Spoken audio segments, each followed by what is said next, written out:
Bonjour à tous, je réponds au nom de Ndongonzo Ali Priscilla. Aujourd'hui, je vous présente une synthèse de l'ouvrage Images des organisations de Gareth Morgan. Ce livre révolutionne notre manière de comprendre le fonctionnement des organisations à travers 8 métaphores très puissantes. En première position, nous avons l'organisation comme une machine. Cette métaphore voit l'organisation comme un système bien huileux, avec des rôles définis, des règles claires et une hiérarchie stricte. C'est le modèle classique du taylorisme ou fordisme adapté aux environnements stables. Limite, peu flexible, inadapté au changement. Exemple, une chaîne de production automobile comme chez Toyota ou Ford.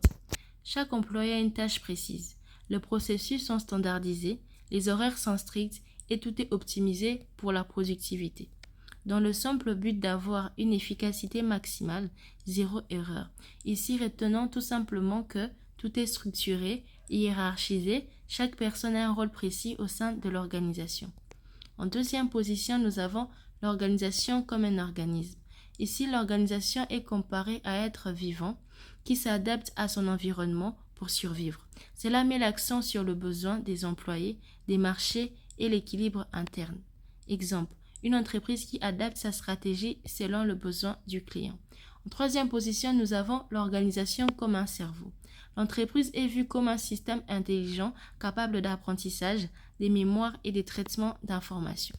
Avantage, ça favorise l'autonomie, la décentralisation et l'innovation.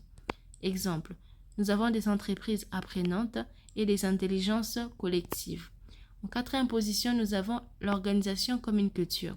Cette image met l'accent sur les valeurs, les symboles, les rituels et croyances partagés par les membres. L'importance. La culture influence le comportement plus que les règles écrites. Exemple, Google ou Apple ou les valeurs internes, les traditions comme les Free Day Meeting ou les dress code libres et le langage commun. Things Difference façonne le comportement. Pour avoir des résultats tels que le sentiment d'appartenance, la motivation et l'innovation. Mais une culture peut aussi exclure ceux qui ne s'y adaptent pas. En cinquième position, nous avons l'organisation comme un système politique.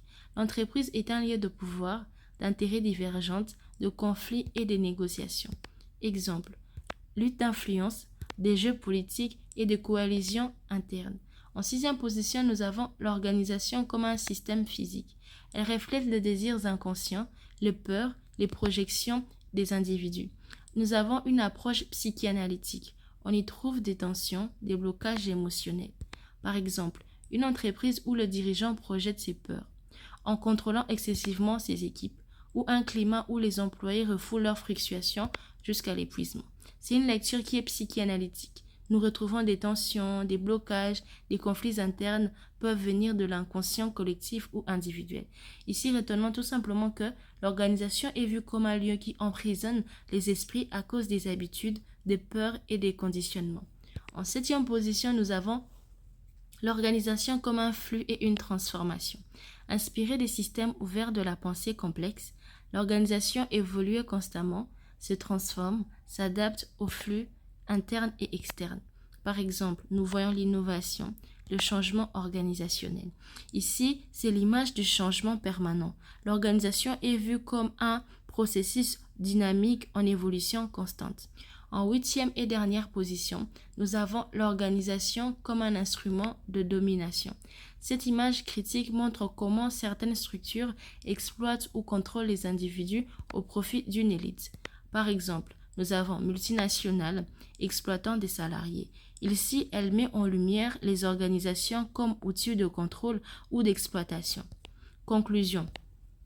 Morgan ne dit pas qu'une seule métaphore est la vérité. Au contraire, chaque image éclaire une facette différente de la réalité organisationnelle. Son but est de nous inviter à penser de manière plus souple, critique sur les organisations. Ces 8 métaphores ne sont ni bonnes ni mauvaises, mais complémentaires.